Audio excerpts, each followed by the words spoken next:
Okay, hello and welcome. And I'm really delighted to introduce myself, Rose Latham from Latham Life Coaching. And I'm here with Dr. Johannes Metzler, who I have known for maybe 3 years now, 3 years. Mhm. We've been in the same coaching circles, we're in the same coaching school. And Johannes is somebody who I greatly admire, really respect, and feel that we have quite a lot in common in how we approach life and business, and Mhm. also in some of the clients that we work with. And the reason we've decided to have this interview or this conversation, let's say, is Mhm. because I've created a group called From Stress to Success, inspired by Johannes's book, also called From Stress to Success. Mhm. And as we can see, I love showing how accessible this book is, because unlike so many self-development or self-inquiry books, this one is not a great big tome. It won't take 10 days or even 10 weeks to read. And it's really accessible. It's very simply, deceptively simply written, I would say. There's some gorgeous ideas in here. And in it, Johannes is exploring 10 mindset shifts for high performing business leaders, of which I work with, and I understand that you work with too.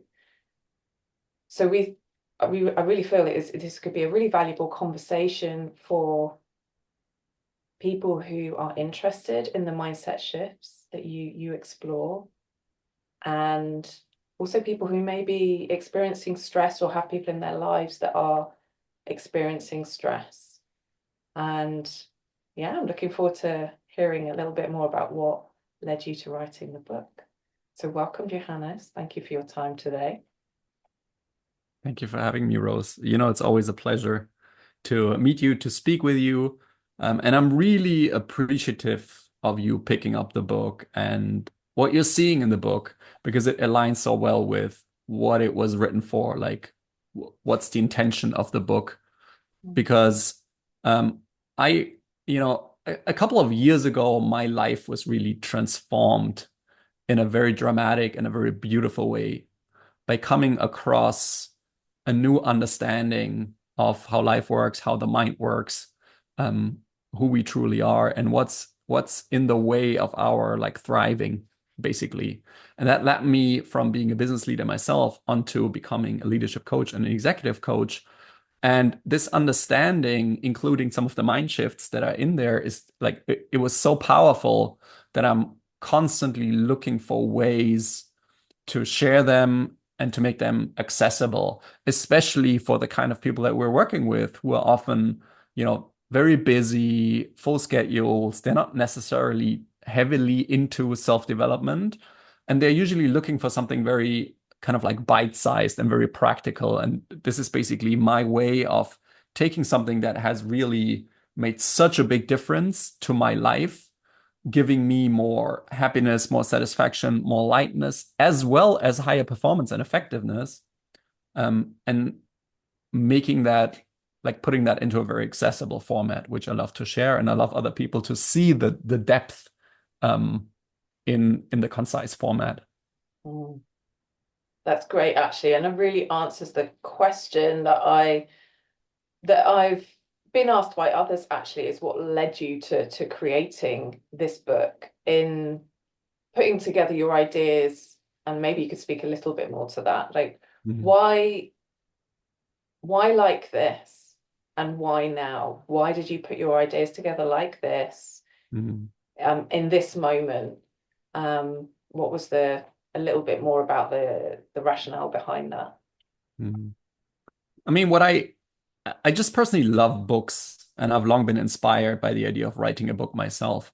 And as I said, I wanted to make it very accessible, very concise, um, because I think we're also, flooded with especially like digital information and PDFs and things that collect dust on our hard drives. And so in the end, like I really wanted to have something in my hands that I could like actually give to people, or out of which I could basically take those like really small chapters of often just 3 pages, and basically just take one of those chapters and send that to someone, um, as a way of sharing what I'm inspired to share with the world, Mm. and also supplement my coaching relationships, basically to have something that would really be fully in line with you know what this book contains is really um, underlying is a certain way of looking at the world, right? Like a certain direction that many people do not log into because we're not trained to do that. We're not socialized to do that.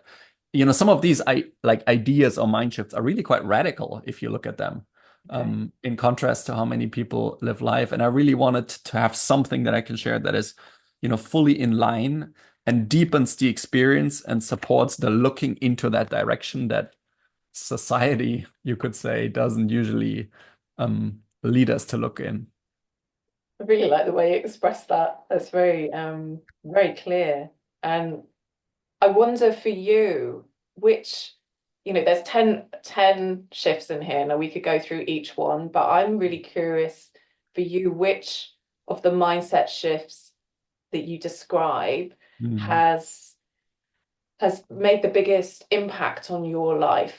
mm. Um, and is it different now to when you first wrote the book, or has it been the same? So which ones had the biggest impact? It's such a great question. When I wrote the book, which is now about 1.5 years ago, the thing that most changed my life is what many people call the inside out understanding of the mind, of how the mind works. And mind shift number 2 in the book is called From Outside Into Inside Out. So really, I would say at the time, especially the mind shift, and many of the others are basically kind of like implications of that mind shift, but the one that really centrally describes how my life was changed and what that new transformative revolutionary understanding is, that I came across, is the inside out understanding. Meaning, or containing the idea that really everything happens in our minds, where it looks like there's a lot of things happening on the outside that are giving us feelings and that are giving us experiences. In reality, the mind really works inside out. We are always living in the experience of the power of thought happening in the moment, not in the experience of the outside world, basically coming in and giving us a feeling. To put this into like a very concise sentence, Mm. but that really is a whole new way of looking at the world and how our experience of life is created. And it contains the possibility of really taking ownership of our power again, of really seeing that the power always resides inside of us to create our world or to create the world differently, and to see new possibilities or to recreate what we see as possible in the moment and in the future. And so that mind shift from outside into inside out is really the one that Mm. was fundamental and central in that shift of perspective for me and in writing the book. And one of the biggest implications, for example, is, how I listen and how I notice my listening and how I'm aware of the fact that we're not listening clean, but we're always listening through filters. We're always listening through an interpretation, which then gives us the perception that we're listening to what's going on.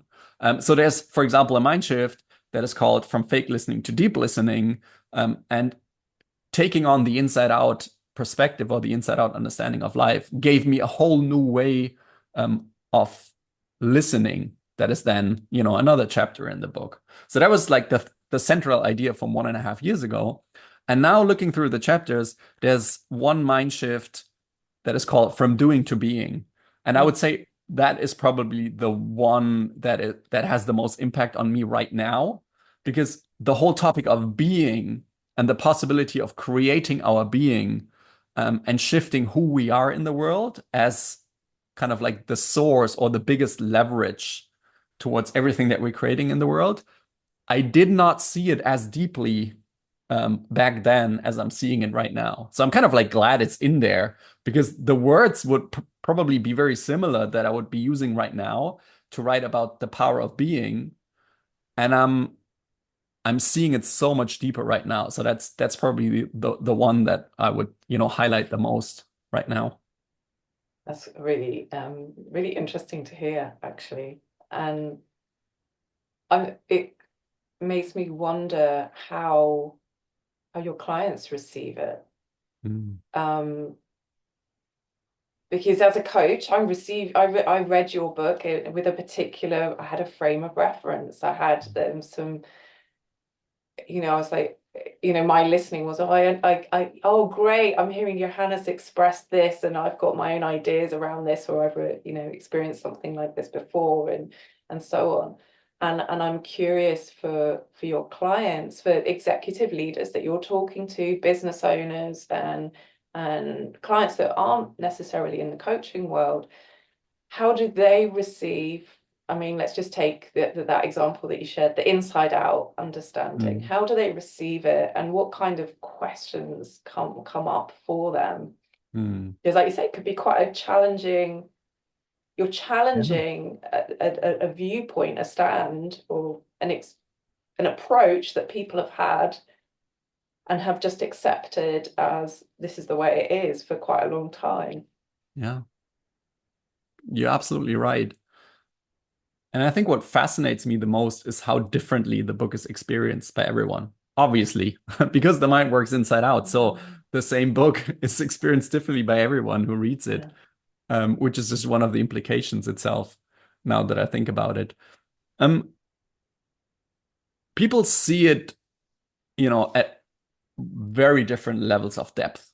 Okay. So obviously, people who are my clients already, they are usually used to that kind of conversation because we usually have it very quickly in our coaching relationship, and so for them it lands very differently, and they most often think, "Oh, this is something I've already talked to Johannes about," so they're getting it differently, but not necessarily everyone at the same pace, right? For some, it becomes like it's like a Hollywood insight. Like it radically shifts their world really quickly, like it did mine. And for others, like, oh, okay, yeah, this is nice, like interesting. Yeah. And they're getting it intellectually, but not necessarily very deeply immediately, which is fine, right? Because we're all getting things at our own pace and we're focusing on different things. And so some people who do not have the experience of coaching with me, they probably wouldn't get it at all, or at a very shallow level. Whereas others who have not had the experience, they're reading it and they're like, everything's different right now. Um, so everyone gets it at their own pace. And the feedback that I'm getting, because what I often ask is when I give people a book and they report back and they say, I read it, thank you so much, it's really nice, very impactful. I ask them, which mind shift has made the biggest difference for you? Like, what are you really getting from the book?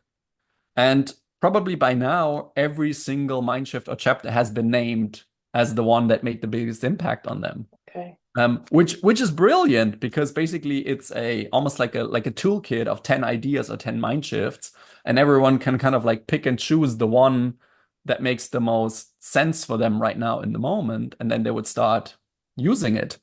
Um, because most of them, as you know, at the end of each of the very short chapters, there's this, thoughts for reflection, and then there's this little box called from reflection to action, so people can experiment and act on these ideas immediately.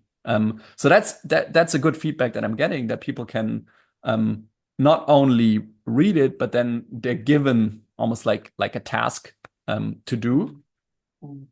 And on the flip side of that, the interesting bit is if you read the book, the chapters in the beginning, especially the one about the inside out understanding and the one about state of mind as a, powerful source of high performance, those are the ones where the to do is the least practical, so to speak, because it's basically something to understand and then see the world differently. And I'm opening up the possibility that then people will automatically and effortlessly act differently based on having an insight into this understanding. So the question that I'm most often getting from these chapters is, okay, so I read it, I got it. So how do I use it? Like, how do I implement it? Now what?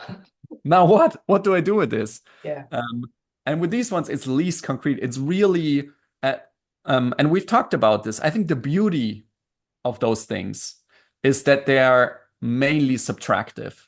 Mm. So the relevance of this for business leaders is that in a world where um, everyone has the feeling that they need to add more to their to-do list, including things like meditation, yoga, time in nature, and so on, in order to cope with all the stress and the overflow of information. It feels like even the things that are supposed to help you and relax you are additional, you know, requirements for you to do during your already busy day. And the idea of the subtractive understanding is, if you're wherever you're understanding life better and wherever you're understanding the mind better, whatever you really understand better, you will use in a better way. You will use more effortlessly. You will use more effectively. So, especially for those two chapters, there's really nothing to do other than almost like let this understanding wash over you, um, and look at it from a quiet mind. And if you have an insight about it, that will do the whole job, basically. You can look into that direction, and then things will happen automatically. And that's, something that I think people struggle the most with, while usually with my clients over time, the effect is the most powerful, the most sustainable one, um, but not easily understandable in a society that values the additive approach. Okay, so here are your 3 steps. This is what you're going to do next. It brings to mind that there's a phrase of like your being can do the heavy lifting. Mm. And I think that's what you're pointing to here. I think that's what you're describing. And if this is the first time, and for some people it will be, that they've heard our who we're being like expressed in this way, of the bit that comes like, who is it that's deciding to do the action, right? Mm. Let's talk to them. Then I can totally understand the need for like, well, what's the 3 steps? What are the 5 steps? What do I do? What do I do with this? Oh, help me. What do I do? And I guess that's all part of it, right? Because it's what I really take from from how you've presented this is that you're really, as well as pointing to, you're not explicit about it per se, but as well as but there is this understanding of like how the mind works, and offering an opportunity for people to change their relationship to thoughts. That's kind of it. Yeah. That's kind of throughout, and I don't recall how explicit you are around that in the book, but it seems to be, like say, it's an implication of when you Yeah. start looking in a different direction of just looking at your life and how things operate, or how we operate in our life. Yeah. So I don't know if there's any more you'd like to say to that around people shifting their relationship to thought. Yeah. I mean, I think the biggest thing that I've seen over the last few years is that everything is created in the mind. Mm, So our whole experience of life is created in the mind, and thus everything we're doing about that experience okay. and how we're being in this game of life and game of business. And the first couple of chapters um, in the book really challenge the conventional understanding, and really present a whole new revolutionary understanding of how that works and what's the power in that. And then the later chapters basically are becoming more practical Mm, with ideas, with questions, with almost like tools or things to experiment with. mm, And they land so much better on a different understanding of the creative power that we have, right? Once you see that the creative power that we all have that's originating in our minds, everything else, like the later ones, um, they be like these mind shifts, these tools become so much more accessible and so much more powerful because they're not just strategies, Mm. they're really um, built on a whole new understanding of possibility. And that's why I'm so excited about this combination and like Yeah. sort of like the buildup of these mind shifts in the book. And when you say creative, you're not talking about art and like creative endeavors. Can you just explain a little bit more what you mean by, you know, us being Yeah. creative beings? Yeah. So what there's a thing that I sometimes do in workshop, which is that I ask people how creative they think they are on a scale from 1 to 10, and then they come up with all kinds of numbers, um, and I present to them the possibility that they're all 10 out of 10 creative. And what I mean by that is, you know, the way I see it, we're creating our experience of life in our minds, moment to moment to moment to moment, basically all the time. We can never not create, right? Whatever we're sort of like seeing or how we're thinking about the world is a creation in our minds. And depending on how we're creating the world in our minds, basically we start creating things in the outside world. And by that, I don't mean, art and art projects, but basically, businesses and relationships and money. And basically everything that we're doing is a creation because we're creators. We're out there, we're doing things, we're acting on things, and that creates the world around us. And this is what I mean by, Mm. creating, creative, and being creators. Yeah, no, that's really helpful.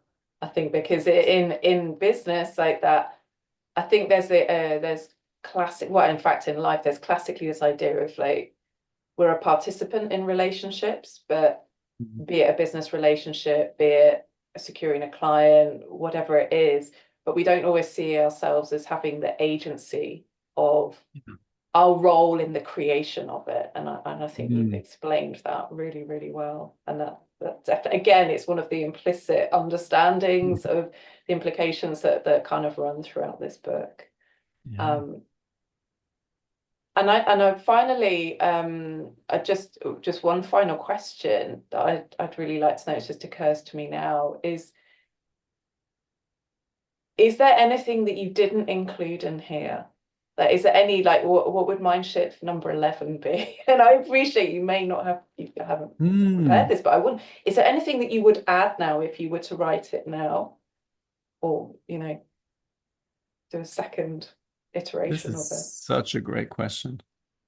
Um, I think, yeah, I guess the thing that one of the things that is really most impacting me right now is to think about the world in systems. Okay.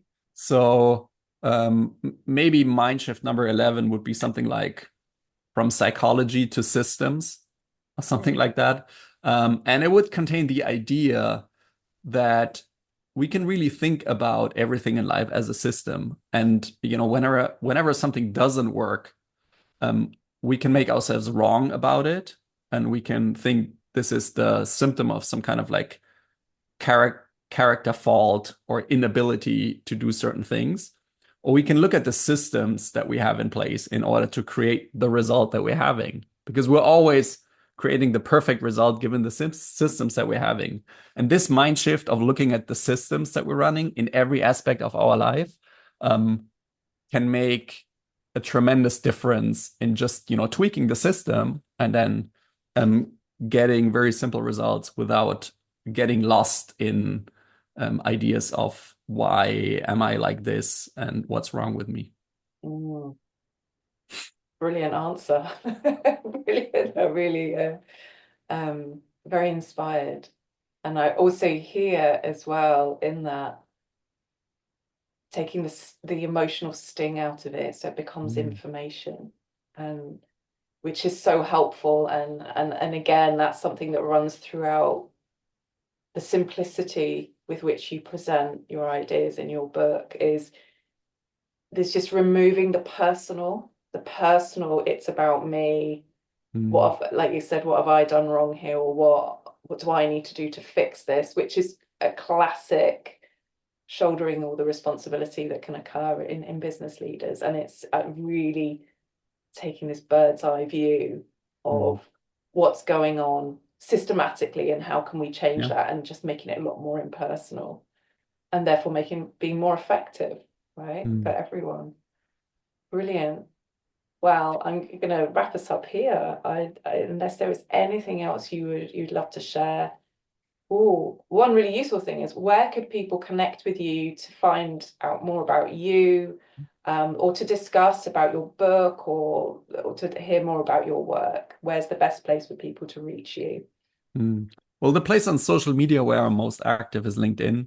You can find me under my name there. And well, in the book, there's also somewhere a link to my website. There's not much going on my website, but it's a way to contact me, johannesmetzler.com. And so I'm happy to engage with anyone about the book. And I guess the last thing I want to share about the book is just if you want to read it, be open and bring your best, quote unquote, listening, bring your best reading, in the sense that this is something that you could read like 10 times.